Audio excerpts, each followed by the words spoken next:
sudah zakat sudah, sedekah sudah, ini duit mau kemana lagi? Tuh kadang-kadang pakaian bagus, mahal, tapi niat dengan niat mensyukuri, tapi bukan niat bahagia. Boleh aja bu. Ya apa? Ulun dia kalau ada duit, anak baju mahal, kepingin bingungan. Tapi sayang tidak ada kemampuannya ya kalau bu. Tapi nang nyaman ya ujar Abah Guru Wildan baju nang sederhana juga gue.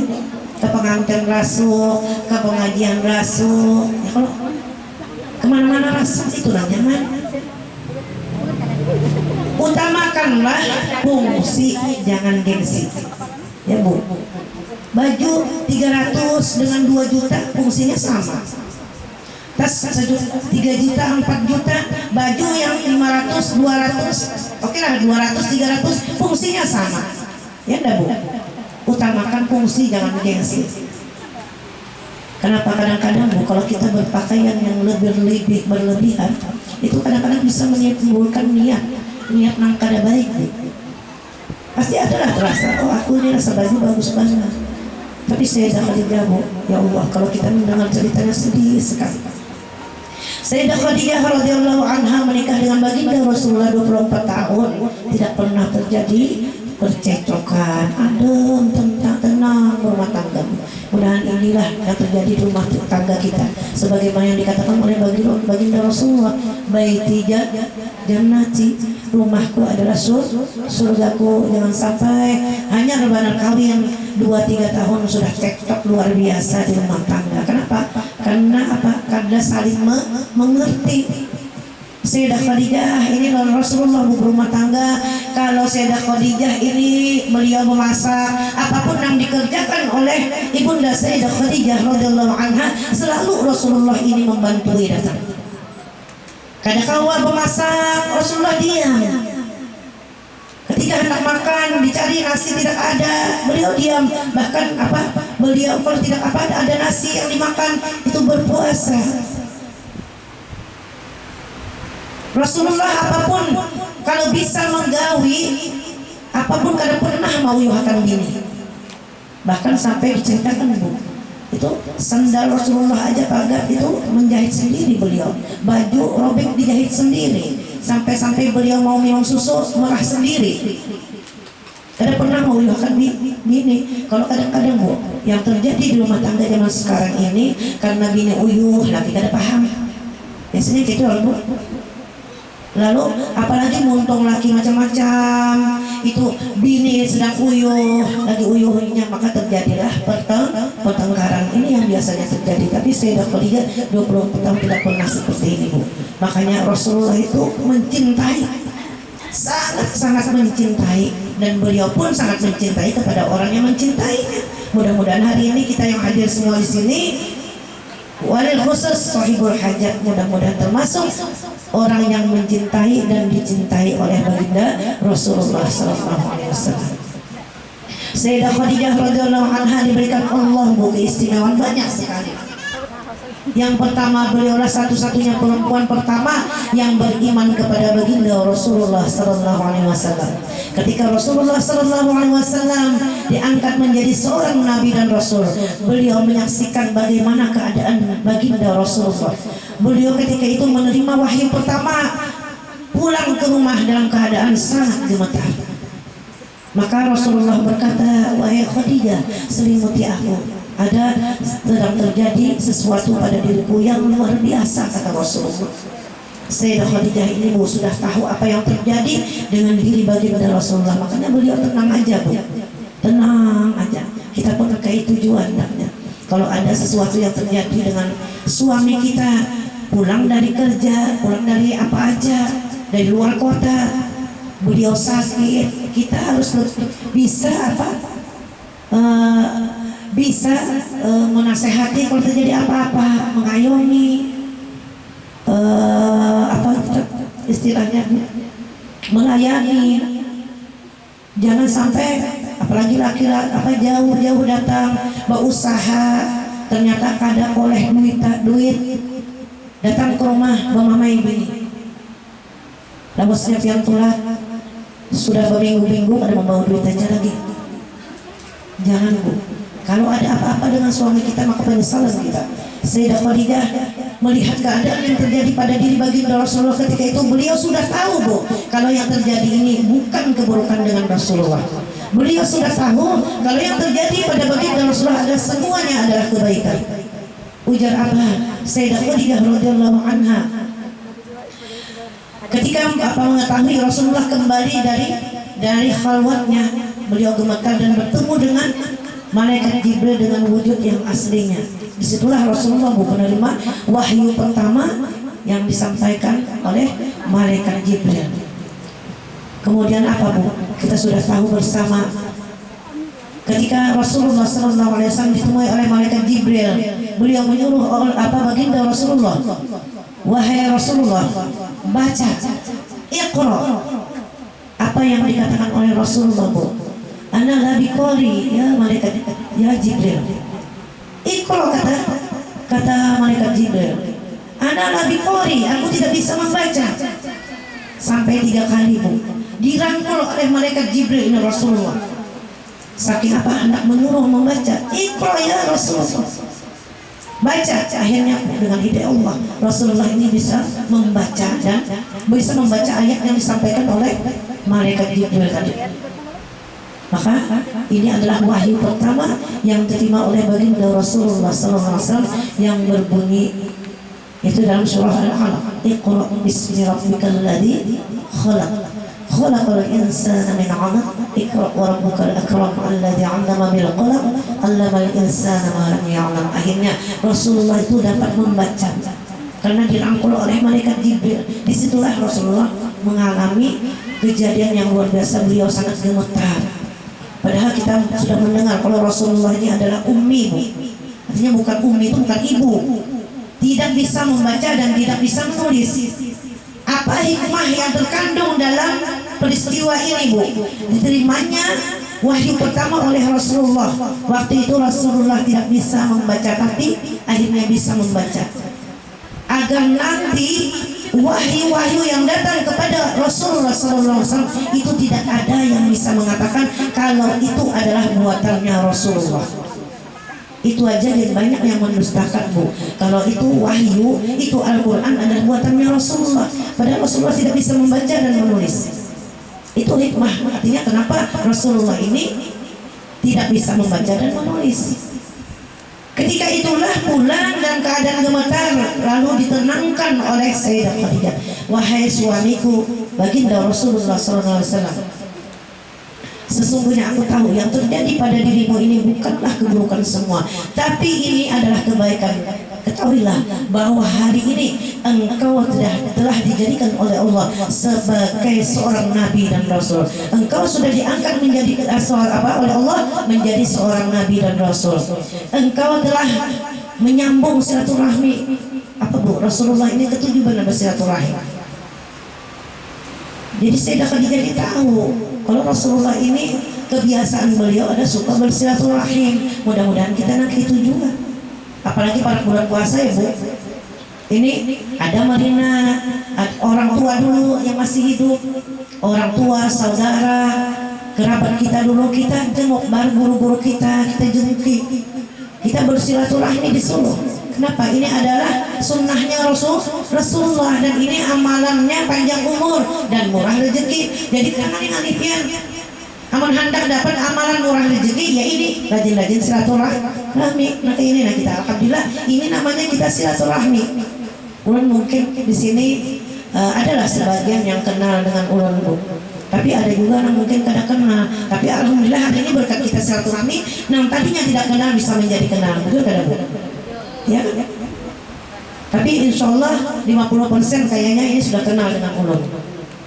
Yang selebihnya itu alhamdulillah Bu bisa silaturahmi hari ini kenal dengan ulun. Nah ini dah sunnahnya Rasulullah. Ujar Nabi, man ahabba ayyabsata rizqihi wa yansalu fi athari fasyasir rahimahu. Siapa yang ingin umurnya, rezekinya diluaskan oleh Allah, umurnya dipanjangkan oleh Allah, maka sambunglah silaturahmi. Jangan sampai silaturahmi yang sudah terjalin putus gara-gara hal sepele. Kadang-kadang Bu apa? Masalah dengan suami, antar suami baiparan kada cocok lalu apa jadi masalah kita berencanakan putus silaturahmi. Jadi jangan sampai Bu. Apalagi kita sudah lewat malam nisfu Saban ya.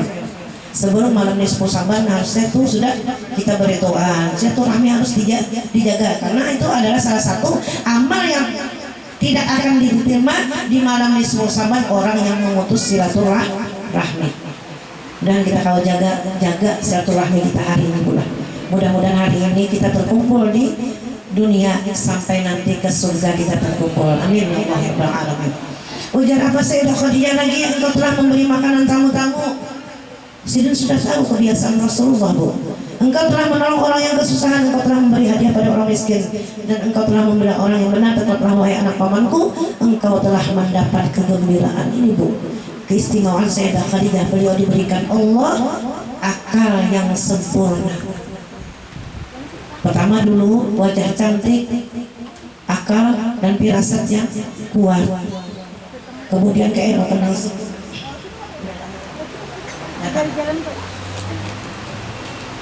Nah inilah diantara Bu keistimewaan Sayyidah Khadijah radhiyallahu anha. Ini katanya Habib sudah datang Ibu. Mungkin apa kita sampai di sini aja dulu ya Bu, karena ya. Kami minta maaf tadi dan berasal dari sini aja untuk menyampaikan lagi tidak sudah.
sholli ala sayyidina Muhammad. Apa? Ada yang lagi? Ada lah, ada lah.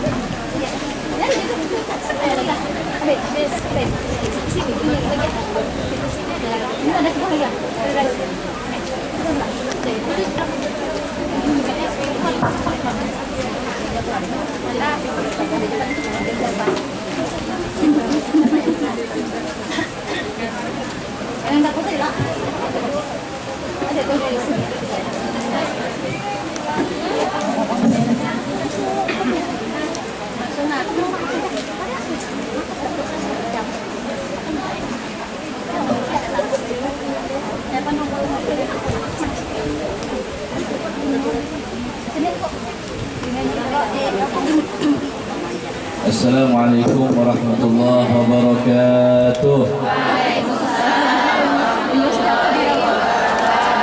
Alhamdulillah, alhamdulillahi rabbil alamin. Hamdan li rabbin khassana bi Muhammadin wa anqadana min dhulmatil jahli wad dayajiri. الحمد لله الذي هدانا بعبده المختار من دعانا إليه بالإذن وقد نادانا لبيك يا من دلنا وهدانا. اللهم فصل وسلم وكرم ومجد وشرف على سيدنا محمد مفتاح باب رحمة الله عدد ما في علم الله، صلاة وسلاما دائمين بدوام ملك الله وعلى آله وصحبه ومن والاه. سبحانك لا علم لنا إلا ما علمتنا إنك أنت العليم الحكيم. رب اشرح لي صدري ويسر لي أمري واحلل عقدة من لساني يفقه قولي. اللهم إنا نعوذ بك من علم لا ينفع ومن قلب لا يخشع ومن نفس لا تشبع ومن عين لا تدمع ومن دعاء لا يستجاب لها. اللهم بارك لنا فيما بقي من شعبان وبلغنا رمضان وأعنا على القيام والصيام واحفظنا من الآثام. اللهم بارك لنا فيما بقي من شعبان وبلغنا رمضان وأعنا على القيام والصيام واحفظنا من الآثام. أما بعد، الحمد لله. Hadirin hadirat yang dimuliakan Allah Subhanahu wa taala. Alhamdulillah, bersyukur kita kepada Allah Subhanahu wa taala. Di siang hari ini Allah kumpulkan kita di siang di menjelang sore. Allah kembali memuliakan kita sekalian di dalam satu perkumpulan yang insya Allah harapan terbesar kita adalah perkumpulan ini adalah perkumpulan yang sangat diridhoi dan dicintai oleh Allah. Perkumpulan yang kita harapkan juga adalah perkumpulan yang bisa membanggakan Sayyidatuna Fatimah Az-Zahra. Berkumpulnya kita di tempat yang insya Allah mulia ini adalah satu anugerah yang Allah berikan kepada kita. Anugerah yang tidak bisa kita bayar dengan apapun. Anugerah yang datangnya dari Allah tanpa seorang pun ikut andil di dalam menentukan anugerah tersebut. Satu persatu ibu-ibu dipilih oleh Allah Subhanahu wa taala dari rumahnya masing-masing, dari tempatnya masing-masing. Ada yang dari jauh, ada yang dari dekat. Dipilih oleh Allah. Walaupun sudah memang terbiasa setiap minggunya atau setiap bulannya atau setiap 2 minggunya dia hadir ke tempat-tempat seperti ini, khususnya istiqamah di majelis ini, Bukan berarti itu adalah kebiasaan yang tidak bisa dihilangkan, tidak. Tapi setiap harinya, setiap minggunya, setiap bulannya itu adalah pilihan dari Allah Subhanahu wa Ta'ala. Adalah orang-orang yang langsung dipilih oleh Allah Subhanahu wa Ta'ala tanpa bisa satupun manusia ikut andil dalam pemilihan tersebut.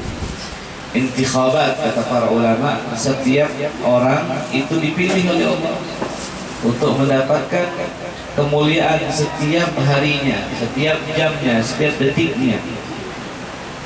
Ada orang yang sudah merencanakannya untuk datang, direncanakan sebelum hari ini, beberapa hari saya ingin hadir. Hari hanya dia malas, hari hanya dia tidur, hari hanya dia lebih sibuk dari biasanya, sehingga tidak terpilih oleh Allah. Padahal dia sudah rencanakan, ya. Padahal dia sudah rencanakan. Nah, ini adalah salah satu tanda di mana Allah Subhanahu wa Ta'ala memberikan anugerah kepada seorang hamba dengan tanpa ada campur tangan manusia, tanpa diatur oleh makhluk. Allah yang menginginkan, idza aradallahu bi'abdihi khairan yufaqihu fid-din. Jikalau Allah menginginkan suatu kebaikan kepada seorang hamba, maka hamba tersebut digiring kepada suatu tempat sehingga tempat itu mendidiknya untuk mengenal Allah. Nah, tempat seperti ini mereka yang hadir setidaknya mulut mereka, lisan mereka, telinga mereka, mata mereka beribadah pada Allah Subhanahu wa Ta'ala dengan zikirnya, dengan mendengar sholawat dan zikir dan qiraatnya. Mata memandang kepada bacaan zikir, bacaan Al-Quran, bacaan sholawat. Mata memandang kepada saudaranya yang sesama agama Islam, memandang kepada saudarinya yang seiman, bersilaturahmi, berjabat tangan. Andai kata tidak terselipkan ilmu di dalam majlis tersebut, maka itu sudah khair, sudah baik. Tapi lebih sempurnanya lagi ketika di dalam satu majlis dilengkapi atau disempurnakan dengan diselipkan atau dititipkan ilmu yang bisa membawa manfaat bagi orang yang mendengar. Pelajaran ilmu agama tidak ada habis-habisnya. Ya, kata Rasulullah, utlubul ilma minal mahdi ilal lahdi. Carilah ilmu dari lahir sampai meninggal, dari pertama kali keluar dari perut ibumu, kata Rasulullah, sampai engkau dikuburkan di dalam kuburanmu, maka tuntutlah ilmu manfaat. Ya, ilmu sangat manfaat. Kalau tidak ada ilmu, bagaimana kita mengenal Allah? Andai kata tidak punya ilmu, bagaimana mengenal Nabi Muhammad? Orang-orang yang tidak punya ilmu, maka seperti tong kosong nyaring bunyinya. Saya cinta dengan Allah, saya cinta dengan Nabi Muhammad, tapi ilmu untuk mengenal Allah dan mengenal Nabi Muhammad kosong, maka cinta yang bagaimana yang dia tawarkan?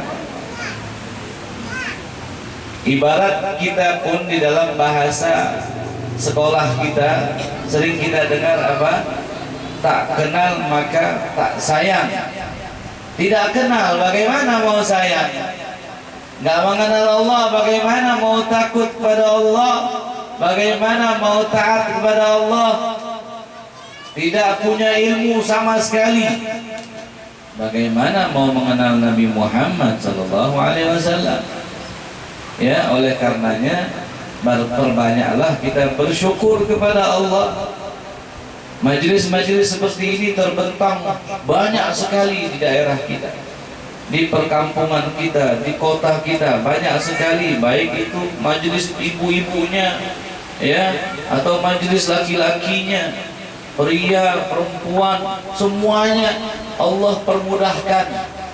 Banyak sekali orang-orang di luar sana yang membicarakan tentang keadaan pengajian atau majelis di sekitar kita. Kenapa? Begitu banyaknya, nikmat sekali di sana itu, pengajian banyak, majelis banyak, habaib banyak datang. Para guru, para ulama tidak habis-habisnya mereka pindah sana, pindah sini, memberikannya ilmu warisan Nabi Muhammad sallallahu alaihi wasallam kepada mereka yang sudah istiqomah di dalam majelis ilmu. Masya Allah. Ya, coba deh kita pikirin di sekitar kita sini. Andai kata kita